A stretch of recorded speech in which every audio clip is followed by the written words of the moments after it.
আসসালামু আলাইকুম, সবাই কেমন আছেন? আশা করি সবাই ভালো আছেন। অনেকে কমেন্ট করতেছেন যে ভাই আমরা তো যে D360 ব্যাংক থেকে কিন্তু আমরা টাকা পাঠাইতে পারি, কিন্তু D360 ব্যাংকের মধ্যে আমরা টাকা কিভাবে অ্যাড করব এই বিষয়ে আপনার একটা ভিডিও নিয়ে আসেন। তো তাদের জন্য আজকের এই ভিডিওটা, অবশ্যই ভিডিওটা শুরু থেকে শেষ পর্যন্ত দেখবেন।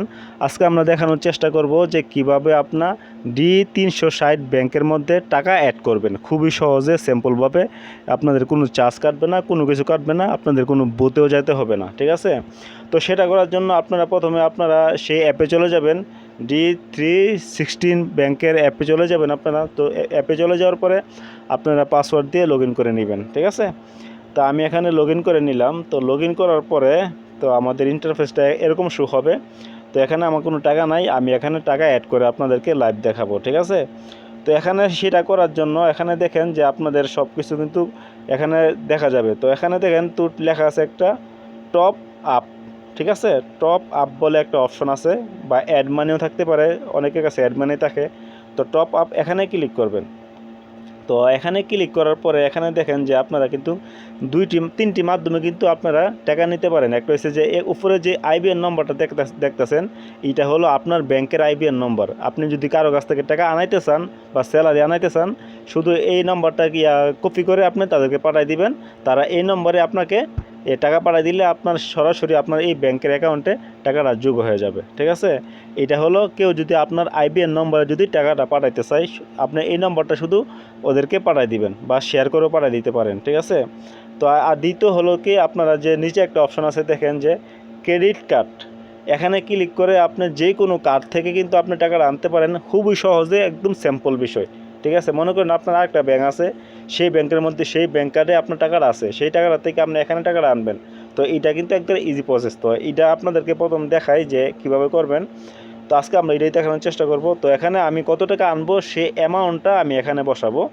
যে মনে করেন সাপোজ আপনি এখান থেকে 10,000 রিয়াল পর্যন্ত আপনি অ্যাড করতে পারবেন একটা কার্ড থেকে, ঠিক আছে? তো আমি এখানে মনে করেন যেন $56 রিয়াল দিলাম, দেওয়ার পর আমি নেক্সটে ক্লিক করলাম। তো নেক্সটে ক্লিক করার পরে আপনাদের এই পেজটা যখন আসবে, এখানে আপনার উপরে দেখেন কার্ডের নামটা দিতে হবে, ঠিক আছে?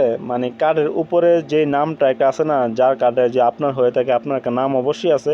তো সেই নামটা হুবহুব এখানে আপনারা বসায় দিবেন, আর নিচে আপনার কার্ড নম্বরটা দিবেন, এর নিচে আপনি এক্সপায়ার ডেটটা দিবেন, তার নিচে সিভিভি নম্বরটা দিবেন। দেওয়ার পরে এখানে সেভ বাটনে ক্লিক করলে আর দ্বিতীয়বার আপনার এই অপশনটি সেভ করতে হবে না, অটোমেটিক আপনি শুধু টাকার অ্যামাউন্টটা দিবেন আর টাকা অ্যাড হয়ে যাবে, ঠিক আছে? আর ঝামেলা হবে না। তো আপনারা এখানে আমি সব কিছু ফিল আপ করে নিলাম। তো সব কিছু ফিল আপ করে নেওয়ার পরে তো এখানে আমি সেভ করে দিলাম, যেহেতু আমি চাই না দ্বিতীয়বার এরকম ঝামেলা হোক। আমি এই কার্ড থেকে পরবর্তীতে আমি আনবো। আপনারা চাইলে, আচ্ছা আমি এটাকে বন্ধ করে দিতেছি, কারণ পরবর্তীতে আমি অ্যাড করব, সমস্যা নেই। তো আপনারা চাইলে আপনারা চালু করে দিতে পারেন। তো চালু করে দেওয়ার পরে এখানে দেখেন যে মাদা, ভিসা, মাস্টার কার্ড, আপনার সব ধরনের কার্ড থেকে কিন্তু আপনি কিন্তু টাকাটা অ্যাড করতে পারবেন, ঠিক আছে? তো এখানে যখন সব কিছু আপনার ফর্মটা ফিল আপ করবেন, ফিল আপ করার পরে অ্যাড মানি এখানে ক্লিক করবেন আপনারা।